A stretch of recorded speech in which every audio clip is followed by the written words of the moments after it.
What happened to the? Oh no! Welcome to episode. There it is on the floor. 100. I'm sorry, folks. If you stay with us for just a second, we lost Doug's Technical difficulties. technical difficulties. Doug lost his My diffuser. His diffuser. Diffuse my voice a little bit. Well, last week was in Sean's beard the whole Yeah. show, so this is. All right. Welcome to episode 116 of Beer with Strangers. Woohoo. I'm your host, Tony Russo, and I'm joined this week as I'm joined each week by Doug Griffith. Hey, everybody. Hey, it's I'll give my normal weather report today, as I do. It's sunny today. Nice day. If you're not outside today, get outside because supposedly Sunday it's going to get cold. Sunday and Monday is supposed to be really cold. So. Yeah, my wife was telling me to plan to spend the weekend bringing wood up into the house, Yeah. not just It's sitting time. outside. Yeah, I don't have my fireplace going yet, but I got plenty of wood, and I just need to get it moved in like Yeah. you're talking about. So, but hey, we can't complain. This has been a nice fall so far. We're talking into the 60s today, and I think even maybe the 70s tomorrow. So, or Saturday. right. So, and talk about Saturday. Let's start right there. We're having our 3rd-year anniversary on Saturday. So, Right. we're going to have some eats on place in here. Some Donna, who works with us, and Patty are going to make some stuff. We're going to have some pulled pork, I know, and some other good eats. Plenty, of course, beers and wine to drink, sample. Sean's going to be giving a homebrew demonstration starting about noon on Saturday. Do you know what he's planning to make? Beer. Yeah, I haven't got that far yet. As per usual. We'll think about that tomorrow, Right. or Saturday morning. So I mean, it's been a busy week so far.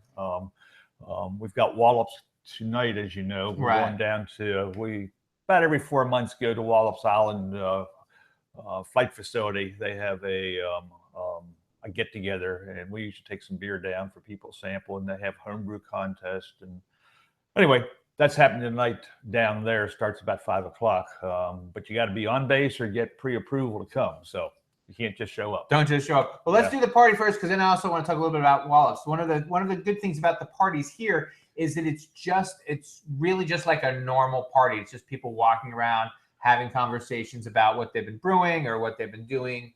And you're welcome and to the bring a wine. sample of what you've been making. So we offer to anybody who's here for a taste. So And that's the cool thing, is a lot of these guys will bring in, they're like, hey, I made this, try this. And it's really this kind of collaborative thing. You know, there's always great food. Like as you said, you have sandwiches and whatnot. But for me, the fun part is the hanging around, because you can just move back and forth from little group to little group and talk about all the things. And I think you're going to really dodge a bullet this year, because last year it wasn't great outside when you guys brewed, because last year you brewed something, you put hickory, or you put rum. Ed brewed something and put rum chips in it. oh yeah, I remember it. Yeah, I forget what that was exactly. So But it was cold. Yes, It was cold and yeah. rainy. And this year it doesn't look like it's going to be either. we're going of to those do it on the things. porch out front. So whether it's cold or rainy or whatever, it'll still be covered. Right. And with the burners going, it usually stays nice and toasty out there. So, and we'll have lots of different things on sale. So come see what we got. Right. And well, especially if you're I wrote this earlier, but if you're on the fence, if you're like, I don't know, come and hang out and see all the stuff that you can use to brew, because you kind of level up. You can make it as complicated or as simple pretty much as you'd like it to be. Well, if you want to, just good point, talk about coming. If you're wanting to find out what all grain brewing is about, this is a good time to come. And you should come early. Come about 12, because that's when it's going to start. That's the most important part of the all grain demonstration, talking about what grains are going to go in and how you have to convert the starches into grains to sugars that we as brewers want to make the alcohol. So. And wine people are welcome as well, because you guys always have some wine on tap, and we're going to have cider on tap also. So, wine, beer, cider, and snacks to keep you from just having. And Patty's made some cheese, fromage blanc, which from the kits. Yes, and she adds different things to it to make cream cheeses of sorts. So it's always a blast. So if you can come out, please come out, and if you can't come out, I'll come out next time. You've got, I'll give you 365 days notice. But we have other events too throughout the year. Yeah, So. yeah. There's always they do. You guys do a spring all grain, but you do classes regularly, and that's the next part. Do you have any classes coming up? No, we just had the last one for the fall. Of course, we're having this one this weekend for the all grain, but we had a wine class last Saturday and an extract brewing class the previous Saturday. So this concludes the fall classes because starting with Thanksgiving and through Christmas, we'll be busy with in-house. Just working. Yeah. So, but we'll start up again. We were talking about that the other day, getting the schedule together for January. So, but if you have 4 or more people who want to get together and learn how to make wine or beer, we'll be glad to do a special class for you, just for your group. Yeah, and it's always fun. We talked about this last week, but Sean did one a couple of weeks ago, and there were 2 couples in here, and it was just a really nice afternoon with just hanging out. And then some more guys came in who knew about brewing, but they still wanted to hang out a little bit and talk. And it's always a lot of fun if you can come by. And the next order of business, I had a packed class last week for the wine class. So how many people? 11, I think it was. Wow. So. We were talking about that. That's what Sean was saying, that you were expecting a lot of people. And were all of them experienced or? No, all new people for the most fun. part. They had a couple of people had been making mead for a while. So mead's very similar to wine, but they wanted to find out some more about mead making and how it relates to wine too. So. Yeah. We should do another wine show, because wine is something that's still a little bit above me. I barely get, like, cider is different from wine. Well, it's just the base of cider is apple juice, where the base of most wine is grape primarily, but fruits too. Mm-hmm. So, I mean, in a way, you can consider cider is just apple wine. Oh, fair enough. So that's that. And the other thing we wanted to talk about was you guys go to Wallops every quarter? Yes, about every. It's quarter or 5 months, something. I'm not sure what the schedule is. They let us know when it's going to be, and we usually go down for the event and take something, some samples to take to drink. We're taking wine and beer this time. And you have you're bringing a stout. You're bringing the stout we just had. No, that's a porter we just had. Oh, sorry. Yes, we're going to have coffee cream stout. And also, Sean made a golden stout that he said is a little hazier than he would like. Yeah. But he'll bring it down. And you know what? One of the things he mentioned about the haziness, he said he wished it had gone away, but he didn't want to put a clarifier in it because he was afraid that it might take some of the body out. And flavor, too. Yeah. And so I was wondering, because I'd never heard of that. So, I always thought that you just throw as much clarifier in as you need, and that's fine. But it does have a minor effect on the flavor. But there are things in there that you may not want to take out. Right. And so that's why sometimes it's better to have a cloudy beer that tastes good than a clear beer that tastes less good. Well, you just drink it in a wooden cup and you can't tell if it's clear or not. So no one will know. Yeah. But it's cool that you guys do the thing at Wallops. I like that they're always interested in tweaking, because they have a very lively homebrew club down there. And it's because they like tweaking with stuff. These are people who like to tinker. Yep. And so either they do with rockets or with brewing supplies. Yeah. And pretty much everything in between. So it's always a pleasure to get. I'm not going to get out there today. I'm promising you guys that I will get out there and get photos and stuff, and I'll get a story up. Maybe the next time. I didn't plan my week well, and I'm a little too far behind to take the evening off. But next time, for sure, I promise. And so we're going to get right into the homebrew section of the show. And the first thing we're going to do is our new effort called our new segment called "Is It Worth the Effort?" Last week I skipped it because I thought that this was just a dumb thing, but Sean said it wasn't dumb, and I should have asked. Yeah. So I'm going to ask you. We're talking about making your own counterflow wort chiller, which is essentially one hose and another hose. Yes. Usually a copper pipe tubing of some sort inside a plastic hose on the outside. So you're running your beer through the center, through the metal part, the copper part, could be even stainless, and the outside is what you're running the water through. So you're running beer in one side and out the other, and as it progresses through the tubing, which is generally coiled for ease of portability and storage Right. into a coil. So your hot beer goes in one side, and hopefully cold beer comes out the other.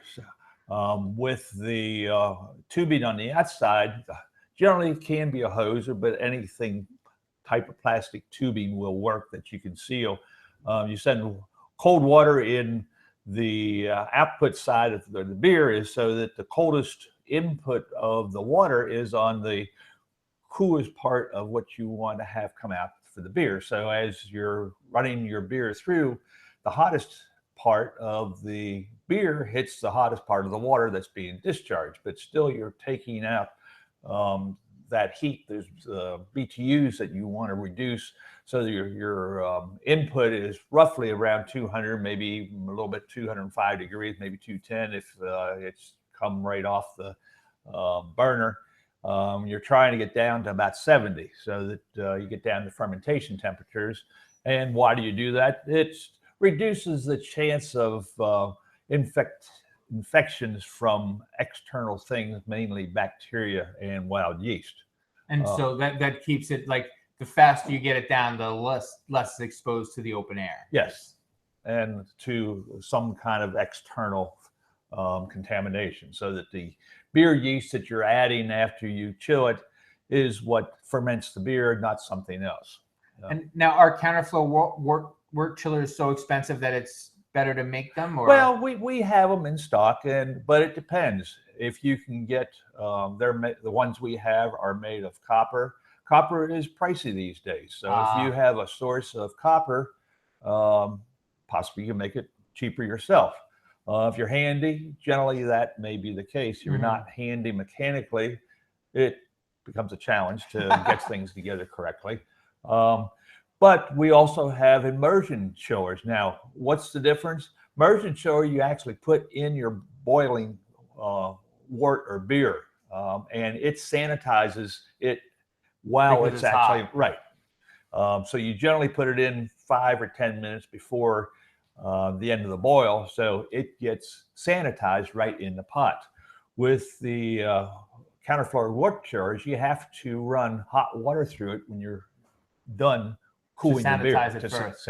Well, you can sanitize it with hot water or sanitizing solution, but you still need to clean it well before you put it away, Right. which means circulating hot water of some sort to clean out the beer that was left behind. And now, is there a huge time difference between how long it takes with an immersion and how long it takes with a counterflow? Is one faster than the other, or? Yes, no. It depends. A lot of things. And the same thing. I mean, both of them have.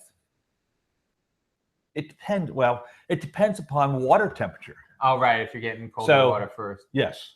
So if you got cold water, you can run your beer very quickly through the counterflow chiller. Same thing with the immersion chiller. If you've got colder water, it's going to take off more BTUs quicker and reduce your temperature down from boiling down to 70 degrees. So so if there is a difference, it's probably negligible. Yeah. Nice thing about the wort chiller, the counterflow chiller, is you can adjust speed to get exactly what temperature you want. With the immersion chiller, you got to keep checking. You got to keep checking. Yeah. Right? Because you don't want to make it too cold, because then you have to warm it up before it. Well, it will warm up to whatever temperature you want. Generally, it's not an issue to get too cold. It can happen, but that's more, takes time to really have that happen, more time, unless you just set it and didn't come back and check on it recently. Fair enough. But the counterflow wort chiller works very well. It's just.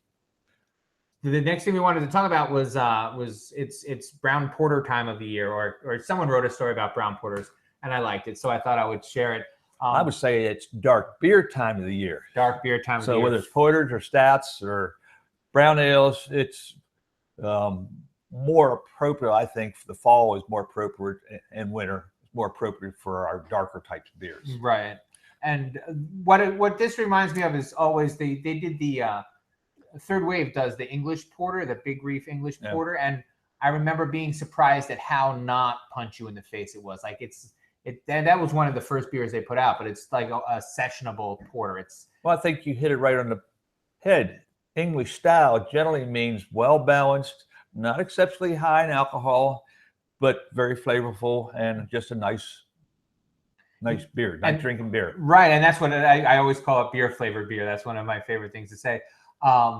And now he's talking about brown porters. Is there a reason that he calls them brown porters? Yeah, because they're most popular. Most people know robust porters that are very close to stouts. They're bordering on what a stout would be. They're heavier. Right, heavier, darker. Got a lot of rich, dark grains, primarily the black patent and the roast, and possibly even some chocolate. May not have roast in it because generally when you add a good portion of roast, then you're talking about a stout. Mm-hmm. But porters were very popular in along the riverfront, Docklands in London. That's where the style started. And then, because as we know here, things progress, things change. They started adding more robust grains to it, and if a little is good, more is better. Exactly. And they came up with a stout porter, just designating that it was more robust, heavier. So you had stout porter, and then eventually that's porter got left off, and it became stouts. So that's how things progress, and we even see it these days, where now we've got the East Coast IPAs, the West Coast IPAs, and I mean beer changes over time, albeit slowly. Right. But it does change. Styles do change. We get new styles being made in the beer judge certification program. So it's just evolution. Well, one of the things, actually, I was looking at an old story this morning that I don't know if you recall, talking about how the last hop shortage made the new hops popular. And how we were talking about a couple of weeks ago that's kind of happening again. There's another kind of looming hop shortage, and people are going to have to change their appreciation of beer if they're going to make more of something different. What I found out as a home brew store owner, we never were not with hops. We always had hops. We had good supply of hops, but we didn't have a good supply of some of the more popular hops because those were being bought up mostly by breweries. But Right. we never had a problem having hops.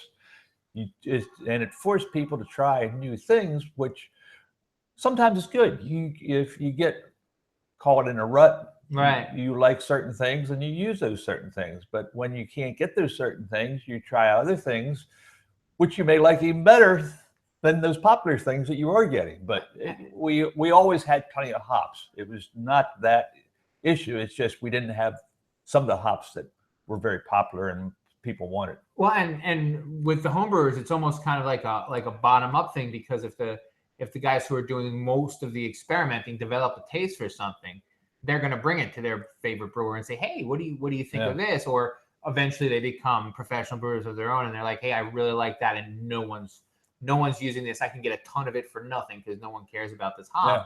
And the next thing you know, you're making a Citra Pale Ale or whatever. The ones we were having at, I guess 6 years ago, were having problems getting where Amarillo, Simcoe were the two main ones. And of course, Citra, it was practically new at that time.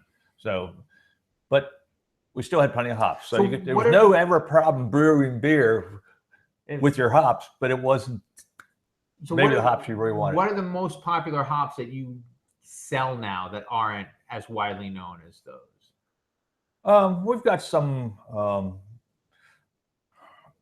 We always try to keep some of the newer hops in stock, and part of the problem with that is they're not available sometimes. We may order once, twice, 3 times, fine, and then the 4th time we go to order them, they're not Time's there. up, yeah. So that's the problem with new hops. Escapes me what those. I usually leave those up to Sean. He does much more research on the new varieties, and I take his recommendation as which ones to get. But if you want to talk about hops, talk to Sean. So Well, we'll have a hop show soon with He Sean. keeps up more with that than I do. So, and actually, there's another hop story. I don't know if you got a chance to look at the list of noble hops and how to know. no, I didn't read that. I saw which noble hops. So tell us what noble hops are. Noble hops are ones that were used by the nobility in Germany originally, but became known as generally there's Hallertau, Tettnang, Spalt, and Saaz, and maybe a couple variations of those. Herzbrucker, which is just a Hallertau variety, but those were the primary hops, and still are the primary hops used in traditional German beers.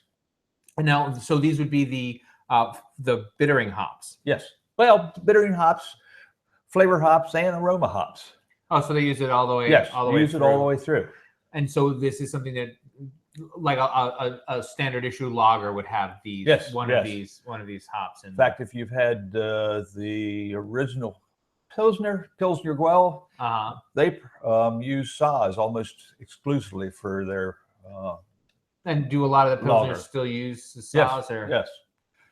They're a very low alpha acid hop, runs somewhere between 2 and 4 IBUs. So that just takes the sweetness out without adding a ton of. Yeah, but it gives you flavor and gives you that nice aroma too. Saaz has a very nice aroma to it, but they are very low, called low key hops compared to today's hops we use in IPAs. Well, and especially like a Pilsner always will catch you off guard because it's yellow, and then you taste it and it's got it's almost like a thin flavor on top, like. But it has a fair amount of hops in it. I mean, it has a fair amount of bitterness to it. So, and that's what it's not.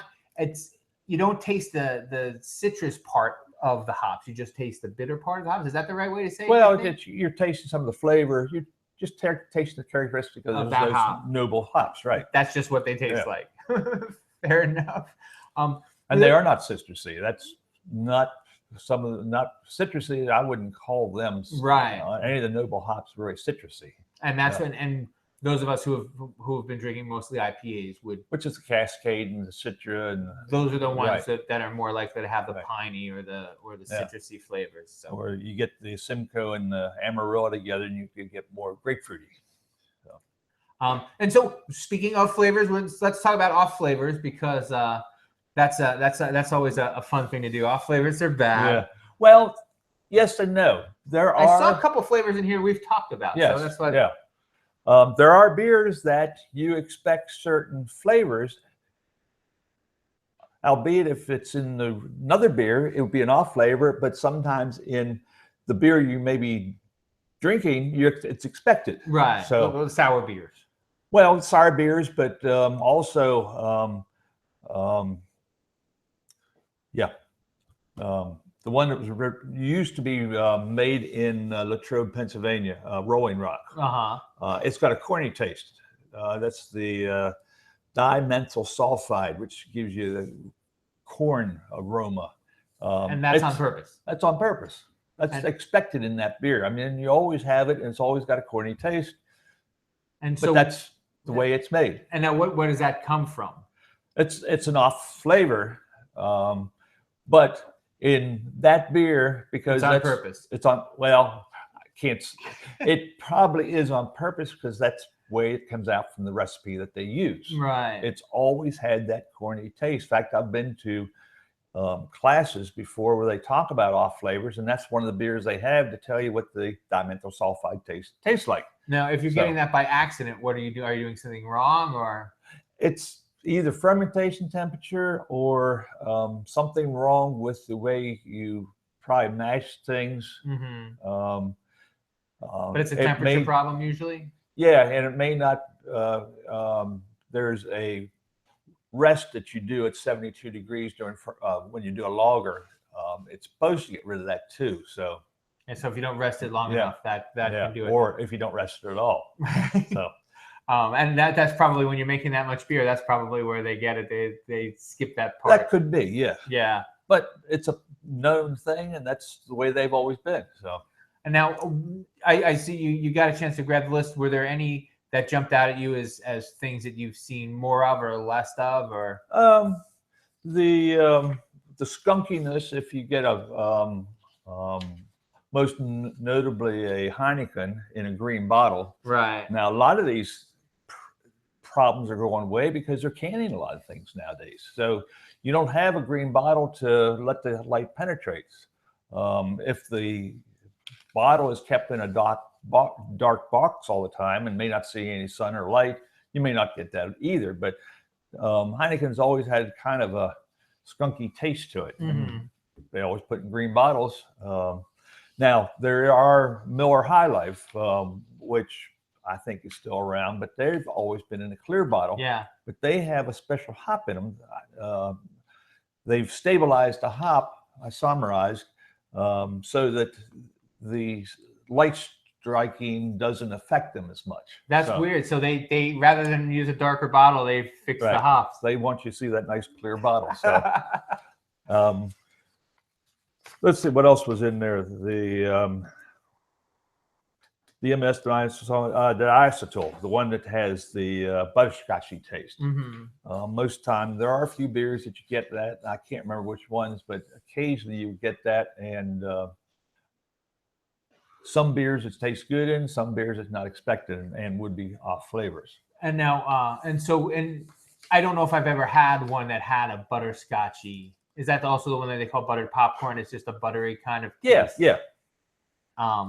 And it's a natural byproduct of fermentation, and generally that is eliminated by raising temperature after fermentation is done in its upper or lower mid 70s. So diacetyl rest gets rid of it. So, but it's good or bad. If it's expected, it's good. If it's not expected, it's bad. Right. And that's what there was a story I think we talked about a couple weeks ago, or we didn't get to rather.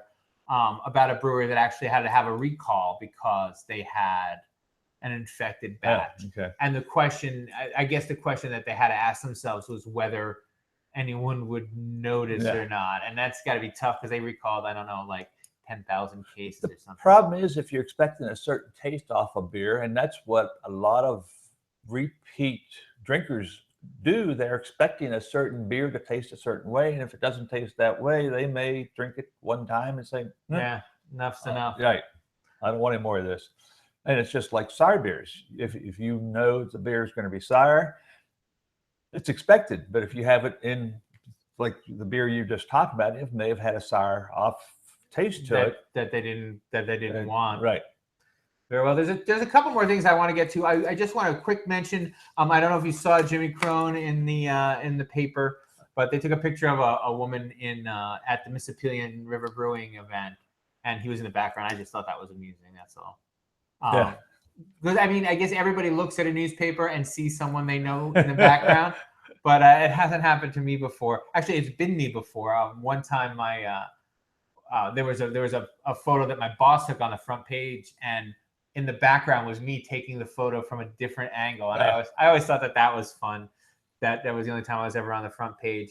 And the other story I just want to mention, and we'll talk more about this next week anyway, is that Asahi, we've been talking about how the Japanese beers are trying to get back into the market, or trying to stay away from getting bought up. Yeah. And so I just think it's amusing that Budweiser's auctioning off their European holdings now, and all of these what would have been mid-range beer companies 10 years ago are now trying to step up and become larger beer companies just to kind of be able to fight off any takeovers. Yeah, I saw something it's off beer topic, but Coke, apparently I think Coke was owned by InBev in Africa, and Coke was trying to buy that product, their distribution, I guess, back from InBev in Africa. That devastation. And then last but not least, the recipe of the week I just wanted to mention because it looked like so much fun.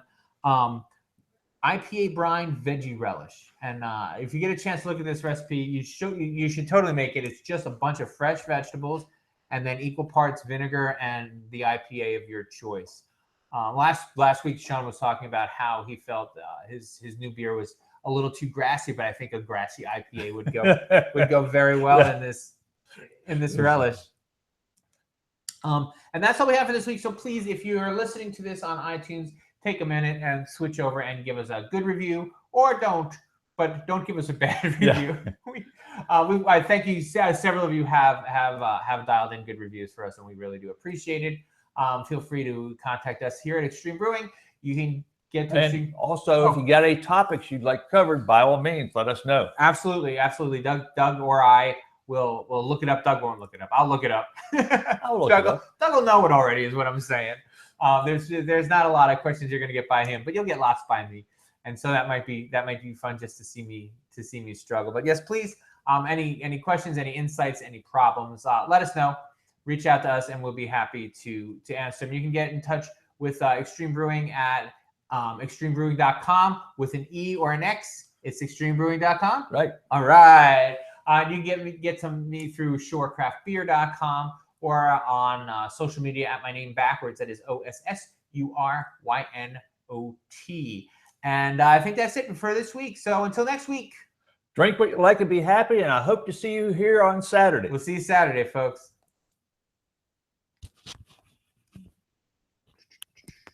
We're still live, but I can't find the window. All right, there it is. Bye.